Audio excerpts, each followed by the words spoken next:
Hello students, we are studying the third chapter of Math 2 Triangles.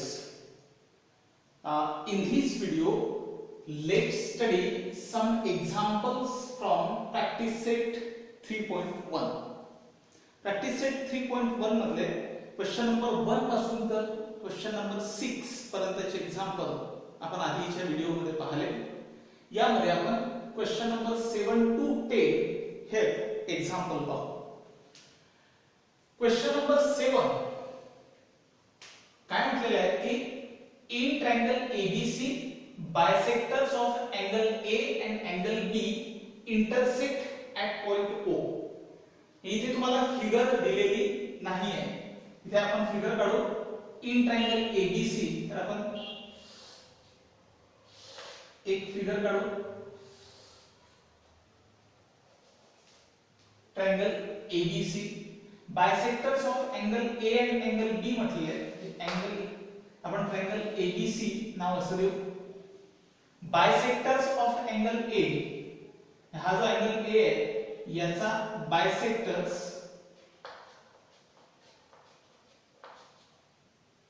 आणि bisectors of angle B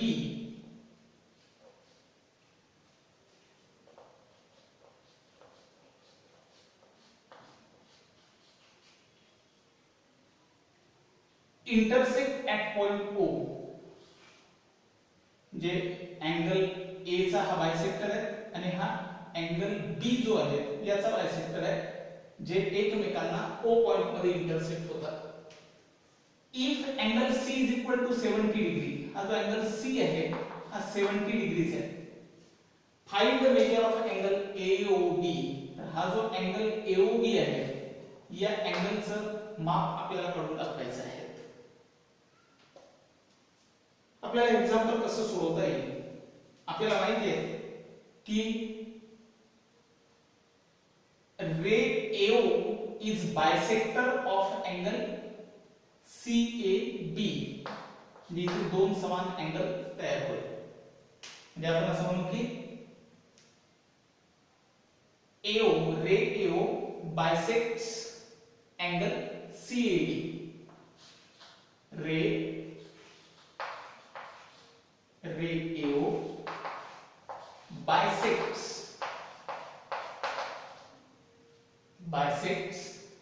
angle CAB. त्याचप्रमाणे रे AO bisects angle CAB हे आपल्याला माहिती आहे, दिलेलं आहे आपल्याला असं. ठीक आहे. त्याच्या आधारावर आपण काय म्हणू शकतो की जर हा AO बायसेक्टर आहे तर आपण असं म्हणू शकतो की angle CAO is equal to angle OAB is equal to half of angle CAB. काय म्हणू शकतो आपण angle CAO is equal to angle OAB is equal to half of angle CAB. बरोबर आहे. AO जर बायसेक्टर आहे तर त्यामुळे इथे समान दोन इक्वल एंगल तयार होतात आणि जेवढं एंगल CAO चं माप असेल तेवढंच OAB चं माप असेल आणि तेवढंच CAB च्या अर्ध माप असेल. म्हणून आपण या ठिकाणी असं लिहिलं. याला इक्वेशन नंबर 1 देऊ. पुढे आपल्याला हे माहिती आहे की BO is the bisector of angle CAB.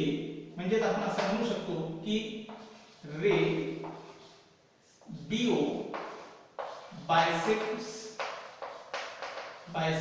angle CBA because give.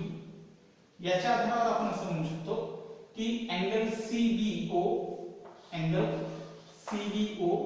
is equal to angle OBA is equal to half of angle CBA. याला आपण इक्वेशन नंबर 2 म्हणू. ठीक आहे. हे आपण काढलं. आता आपल्याला सहज एक्झाम्पल पुढे सोडवता येतं. नाव ट्रायंगल ABC चा आपण पहिल्यांदा विचार करू. नाव in triangle ABC, in triangle ABC आपल्याला माहित आहे ट्रायंगल ABC च्या तीनही अँगलच्या मापाची बेरीज ही 180 डिग्री होते. म्हणजे आपण असं म्हणू angle CAB plus angle ABC ज्याला आपण CBA सुद्धा म्हणू शकतो. Angle CBA plus angle ACB is equal to 180 degree. कारण आपल्याला माहिती आहे angles of triangle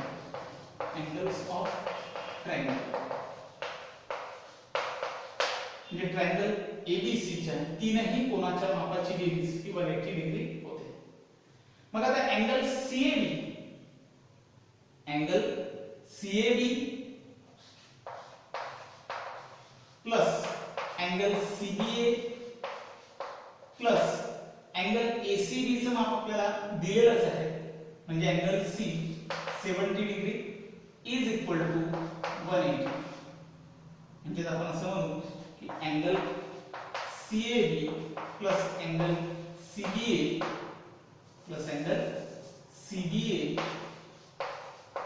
is equal to 180 minus 70. म्हणजेच angle CAB plus angle CBA is equal to 180 minus 70 बरोबर होईल 110 डिग्री. ठीक आहे. मग आता आपण हे जे इक्वेशन आपल्याला मिळालं याला आपण हाफने मल्टिप्लाय करू. म्हणजे ह्या अख्ख्या इक्वेशनच्या दोन्ही साइडला हाफने मल्टिप्लाय करू. असं का करून राहिलो कारण इथे half of angle CAB half of angle CB आहे म्हणजे आपल्याला व्हॅल्यू टाकायला सोयीचं जातं म्हणून आपण या इक्वेशनला हाफने मल्टिप्लाय करू. मग इक्वल टू चिन्हाच्या दोन्ही बाजूला हाफने मल्टिप्लाय करावं लागेल. काय होईल half of angle CAB plus half of angle CBA is equal to half of 110 degree. Half of angle CAB म्हणजेच काय होतं अँगल CAO आणि अँगल OAB. तर आपल्याला CAO चं काम नाहीये आपल्याला शेवटी जायचं आहे ट्रायंगल OAB कडे कारण अँगल AOB चं माप आपल्याला काढायचं आहे. म्हणून हाफ ऑफ अँगल CAB ची व्हॅल्यू घेऊ आपण angle OAB plus half of angle CBA म्हणजेच घेऊ आपण angle OBA angle OBA is equal to half of 110 degree बरोबर काय होतं 55 डिग्री. मला सांगा ह्या दोन्ही व्हॅल्यू कशावरून टाकल्या आपण फ्रॉम 1 and 2 इक्वेशन 1 आणि 2 वरून हे दोन्ही व्हॅल्यू टाकल्या आणि आता हे जे नव्याने मिळालेले इक्वेशन आहे याला इक्वेशन नंबर 3 देऊ. ठीक आहे या इक्वेशनला आपण इक्वेशन नंबर 3 देऊ. याचा उपयोग आता आपल्याला पुढे होईल. पुढे आपण विचार करू नाव इन ट्रायंगल OBA. आता फक्त ट्रायंगल OBA किंवा OAB या ट्रायंगलचा विचार करा. या ट्रायंगल मध्ये तीनही अँगलच्या मापाची बेरीज किती होईल 180 डिग्री. म्हणजेच आपण असं म्हणू शकतो angle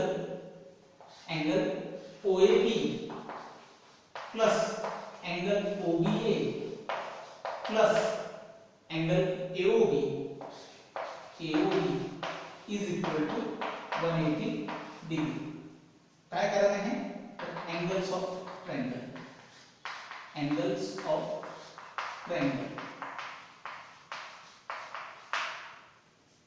angle OAB plus angle OBA बरोबर काय होतं 55 डिग्री असं आपल्याला इक्वेशन नंबर 3 म्हणतो. इक्वेशन नंबर 3 मध्ये आपण हे काढून ठेवलेलं आहे की angle OAB plus angle OBA बरोबर काय होतं 55 डिग्री. दोन्ही ची बेरीज 55 डिग्री होते प्लस अँगल AOB जसेच्या तसे इज इक्वल टू 180 डिग्री. यामध्ये काय केलं फक्त ही व्हॅल्यू 55 टाकली. कशावरून टाकली? From equation 3. आता सहज आपल्याला काढता येईल angle AOB is equal to 180 degree minus 55 degree is equal to angle AOB is equal to 10 minus 5 इथे 7 होईल. 7 minus 5 2 7 minus 5 2 आणि 1 म्हणजे आपल्याला अँगल AOB चं माप मिळेल 125 डिग्री. आणि तेच आपल्याला काढायला सांगितलं होतं की फाइंड मेजर अँगल AOB जे आपल्याला 125 डिग्री मिळालं. या एक्झाम्पल मध्ये आपण रे हे बायसेक्टर्स असल्यामुळं हे आपण दोनदा अप्लाय केले आहेत.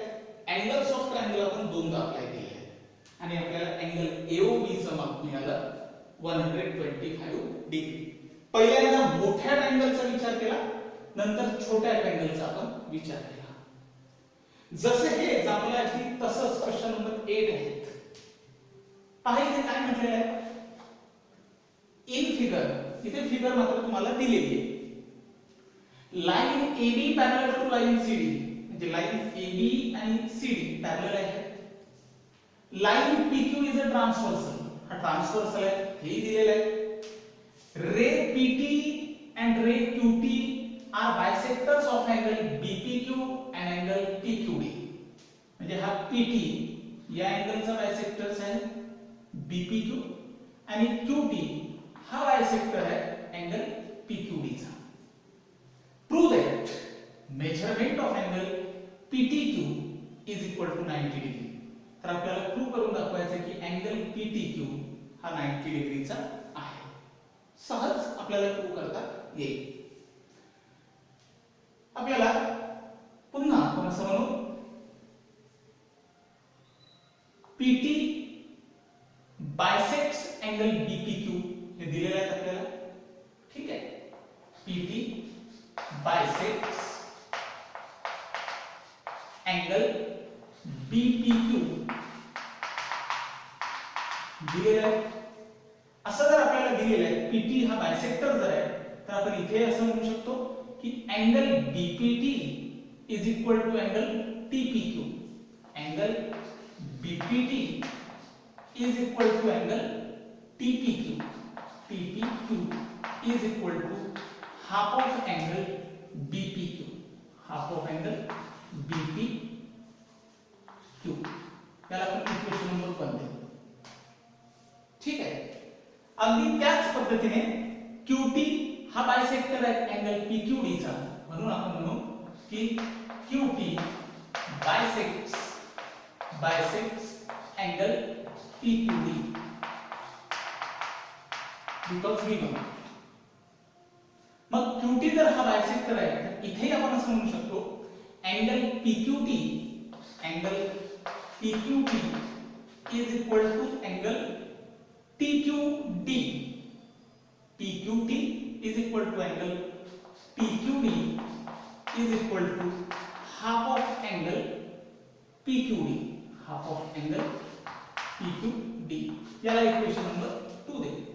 हे आपण काढलं. त्यानंतर नाव आपल्याला माहिती आहे AB is parallel to CD दिलेले आहे. PQ हा ट्रान्सव्हर्सल आहे. असं जर असेल तर इथे जे दोन इंटेरियर अँगल तयार होतात अँगल BPQ आणि अँगल PQD हे दोन्ही इंटेरियर अँगल सप्लिमेंटरी असेल. बरोबर आहे की नाही? म्हणजे इथे आपल्याला इंटेरियर अँगल थेरम अप्लाय करावा लागतो. म्हणजे आपण काय म्हणू angle BPQ plus angle PQD is equal to 180 degree. Angle BPQ आणि अँगल PQD ह्या दोन्ही अँगलच्या मापाची बेरीज 180 डिग्री आहे कारण इंटेरियर अँगल थेरम आपण अप्लाय केला जे आपण मागच्या प्रकरणामध्ये शिकलेलो alternate angle, corresponding angle, interior angle, तर ते आपल्याला इथे इंटेरियर अँगल थेरम आपण अप्लाय केला. मग हे दोन्ही इंटेरियर अँगल सप्लिमेंटरी का आहे, तर आपल्याला माहिती आहे की AB parallel to CD and PQ is the transversal. PQ is transversal असं आपण म्हणू शकतो. मग आता angle BPQ plus angle PQD is equal to 180 degree. ठीक आहे. आता हे जे इक्वेशन आपल्याला मिळालं, या इक्वेशनला आपण हाफ ने मल्टिप्लाय करू. म्हणजे काय होईल, दोन्ही बाजूला हाफ ने मल्टिप्लाय करू. Half of angle BPQ plus half of angle PQD is equal to half of 180 degree. काय केलं जातं, multiplying by half, multiplying by half, half ने आपण मल्टिप्लाय केलं. याही एक्झाम्पल मध्ये आपण कारण नाही लिहिलं, इथे आपल्याला लिहावं लागेल multiplying by half, multiplying by half. ठीक आहे. मग आता half of angle BPQ plus half of angle PQD is equal to half of 180 degree. इक्वेशनच्या दोन्ही बाजूला हाफ ने मल्टिप्लाय केलं असल्यामुळे या इक्वेशनवर काहीही परिणाम झालेला नाही. मग हाफ ऑफ अँगल BPQ म्हणजे काय होते, हाफ ऑफ अँगल BPQ म्हणजे होते अँगल BPT किंवा अँगल TPQ. तर आपल्याला अँगल TPQ चं काम आहे, म्हणून आपण याची व्हॅल्यू घेऊ angle TPQ plus half of angle PQD म्हणजे काय होते, अँगल PQT किंवा अँगल TQD. तर आपल्याला PQT चं काम आहे, म्हणून आपण अँगल PQT घेऊ is equal to half of 180 degree म्हणजे काय होते 90 डिग्री. ह्या दोन्ही व्हॅल्यू जे टाकल्या त्या कशावरून टाकल्या, फ्रॉम इक्वेशन 1 and 2, इक्वेशन 1 आणि 2 वरून या दोन्ही व्हॅल्यू आपण टाकल्या. याला आता आपण इक्वेशन नंबर 3 देऊ. याचा आपल्याला पुढे काम आहे. पुढे आपण काय म्हणू, नाव आता फक्त विचार करू ट्रायंगल PQT चा, म्हणजे in triangle PQT, in triangle PQT. Triangle PQT चा विचार करा फक्त. ट्रायंगल PQT च्या तीनही अँगलच्या मापाची बेरीज किती आहे, 180 डिग्री. म्हणून आपण काय म्हणू, अँगल PQT किंवा angle TPQ plus angle PQT plus angle PTQ plus angle PTQ is equal to 180 degree. तीनही अँगलच्या मापाची बेरीज 180 डिग्री आहे. कारण आहे angles of a triangle, angles of a triangle. आता आपल्याला माहिती आहे angle TPQ plus angle PQT दोन्ही अँगलच्या मापाची बेरीज किती होतं, 90 डिग्री. जे आपण इथे टाकले, कशावरून टाकली ही व्हॅल्यू, इक्वेशन 3 वरून टाकली. Plus angle PTQ is equal to 180 degree. ही व्हॅल्यू आपण इक्वेशन 3 वरून टाकली, फ्रॉम इक्वेशन 3. आता काय राहिलं, angle PTQ is equal to 180 degree minus 90 degree. म्हणजेच angle PTQ is equal to 90 degree. इथेच आपल्याला प्रूव्ह करायला सांगितलं होतं की prove that measurement of angle PTQ is equal to 90 degree. आपल्याला मिळालं. दोनही एक्झाम्पल जवळपास सारखे आहेत. इथे फक्त मोठा ट्रायंगल दिलेला आहे, बायसेक्टर 2 इथे आहे. इथे मोठा ट्रायंगल नाही आहे, इथे इंटेरियर अँगल सप्लिमेंटरी आहेत हे दिलेले आहे. त्याचे पुन्हा 2 बायसेक्टर आहेत. या पद्धतीने आपल्याला हे दोन एक्झाम्पल सोडवता आले.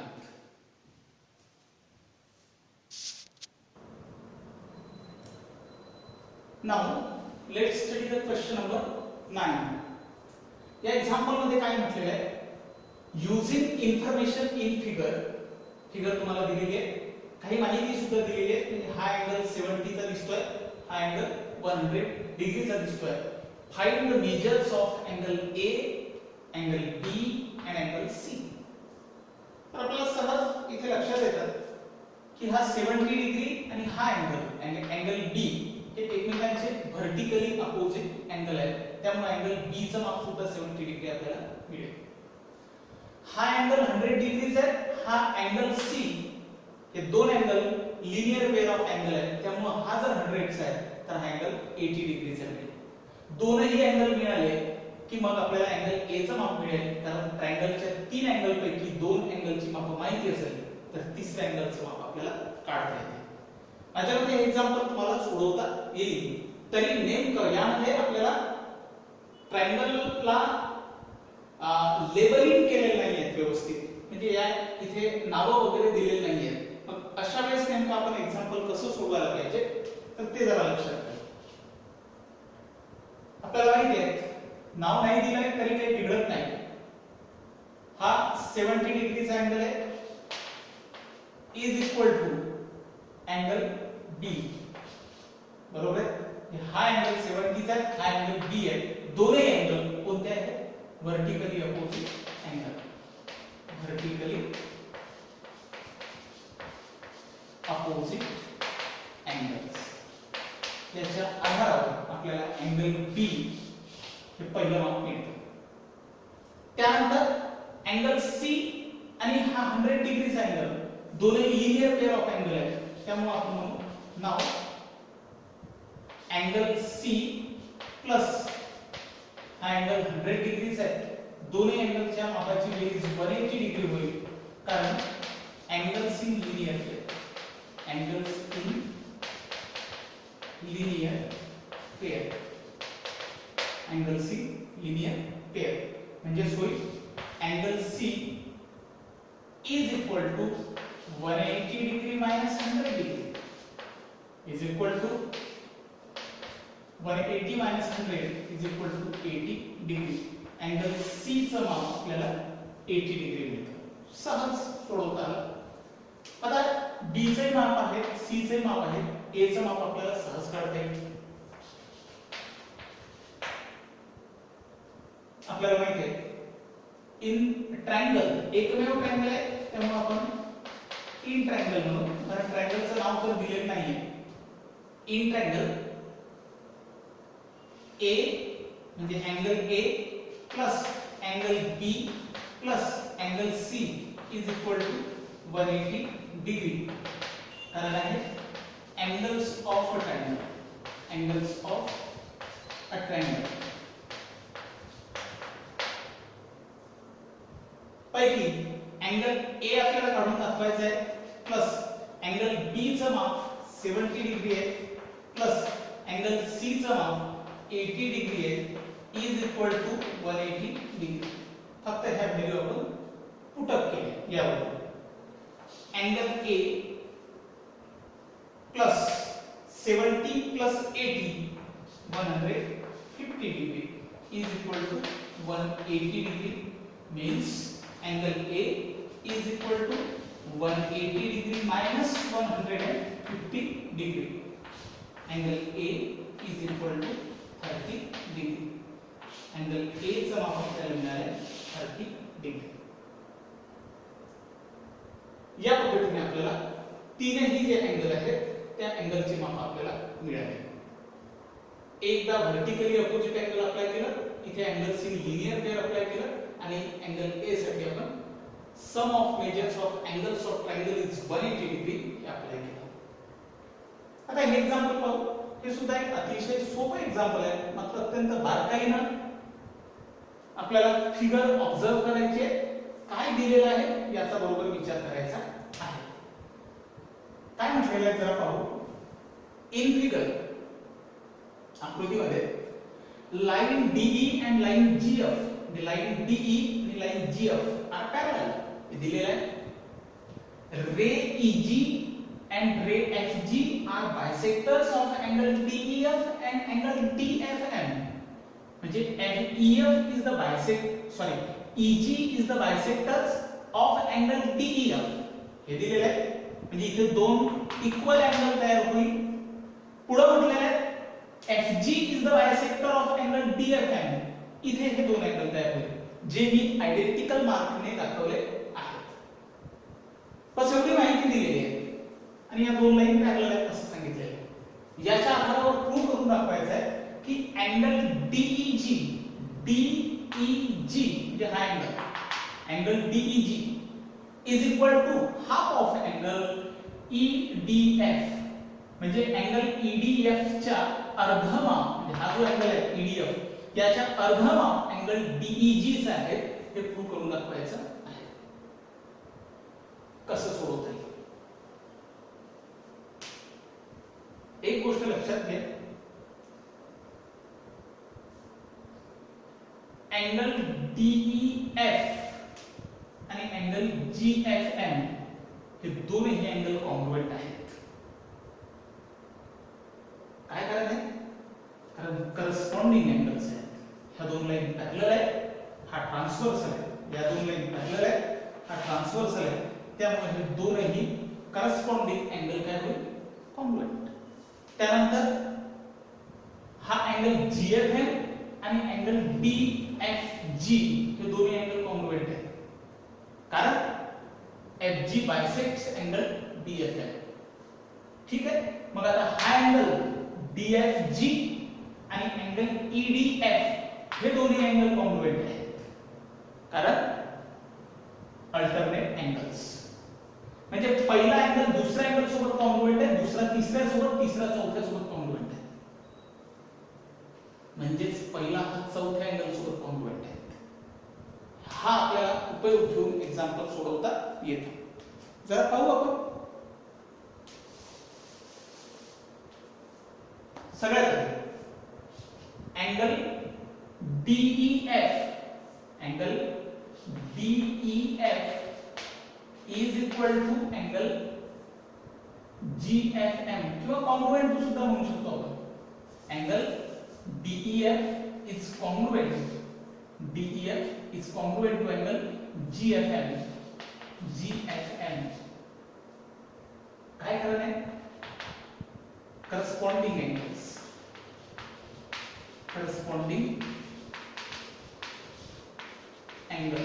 किंवा आपण करस्पॉन्डिंग अँगल थेरम सुद्धा लिहू शकतो. म्हणजे दोन्ही अँगल का कॉन्ग्रुएंट आहेत? कारण आपल्याला माहिती आहे की DE parallel to GF है and EM is the transversal. EM is a transversal. ठीक है. या दोन लाईन पॅरलल आहेत, हा ट्रान्सव्हर्सल आहे, म्हणून करस्पॉन्डिंग अँगल कॉन्ग्रुएंट आहे. याला आपण इक्वेशन नंबर 1 इक्वेशन नंबर 1. ठीक है. त्यानंतर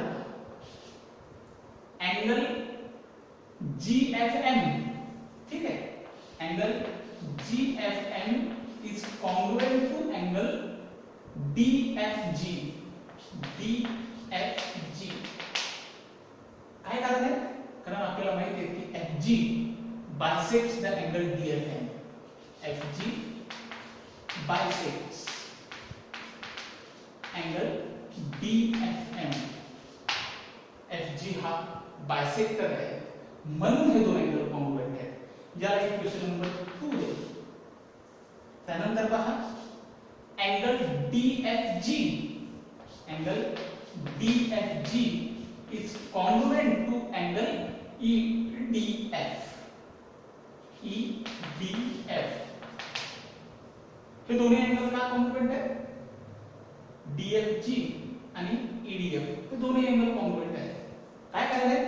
कारण ह्या दोन लाईन पॅरलल आहेत, हा ट्रान्सव्हर्सल आहे. जे अल्टरनेट अँगल्स हे अर्थातच काय होईल? कॉन्ग्रुएंट. म्हणून आपण कारण इथे alternate angle theorem. Alternate angle theorem आणि अल्टरनेट अँगल थेरम नुसार हे दोन अँगल कॉन्ग्रुएंट आहेत. कारण DE parallel to GF and DF is a transverse. DF is transverse. याला दोन इक्वेशन नंबर 3. आता इक्वेशन 1 पहा, 2 पहा आणि 3 पहा. तुम्हाला लक्षात येते DEF हा GFM सोबत कॉन्ग्रुएंट आहे, GFM हा DFG सोबत कॉन्ग्रुएंट आहे, DFG हा EDF सोबत कॉन्ग्रुएंट आहे. याचा अर्थ DEF हा EDF सोबत कॉन्ग्रुएंट आहे. पहिला दुसऱ्या सोबत कॉन्ग्रुएंट आहे, दुसरा तिसऱ्या सोबत कॉन्ग्रुएंट आहे, तिसरा चौथ्या सोबत कॉन्ग्रुएंट आहे. याचाच अर्थ पहिला अँगल हा चौथ्या अँगल सोबत कॉन्ग्रुएंट आहे. म्हणजे आपण असं म्हणू शकतो फ्रॉम इक्वेशन 1, 2 and 3 तीनही इक्वेशन वरून आपण असं म्हणू की angle DEF is congruent to angle EDF. याला आता आपण इक्वेशन नंबर 4 देऊ आणि थोडं थांबू. आता विचार करा. नाव आपल्याला माहिती आहे अँगल DEG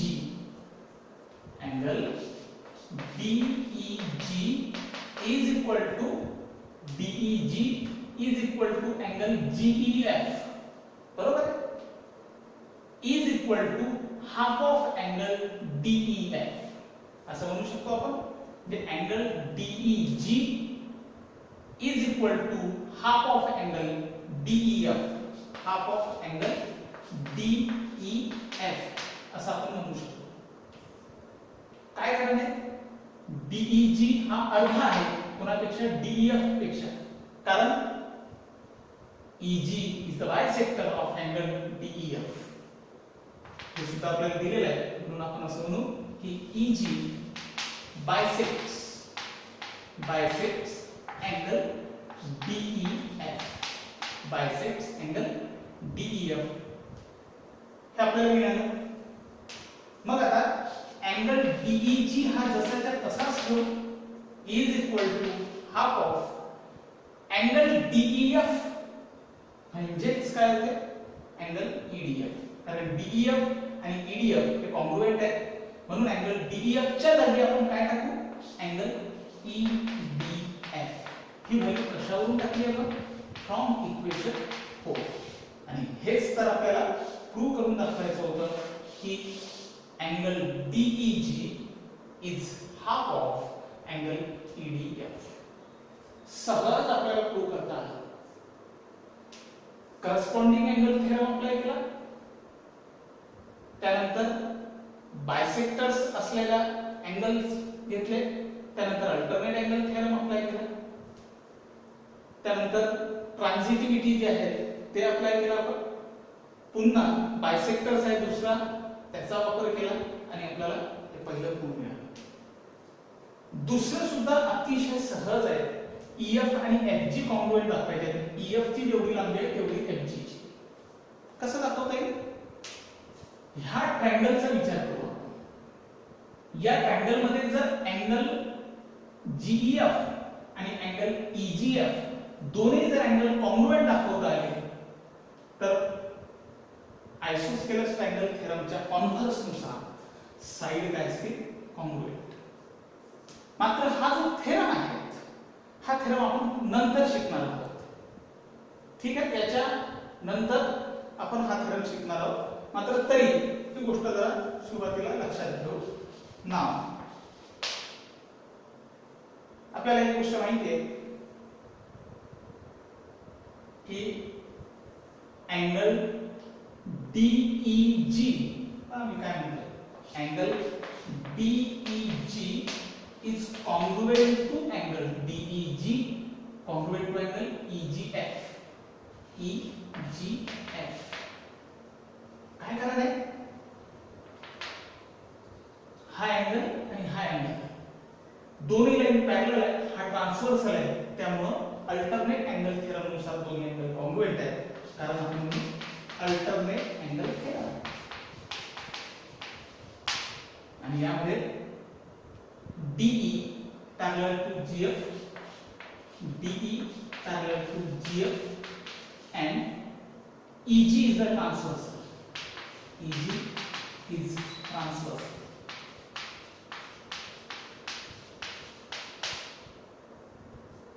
ठीक है, याला आपण इक्वेशन नंबर पुन्हा पुढचं देऊ, इक्वेशन नंबर 5 देऊ.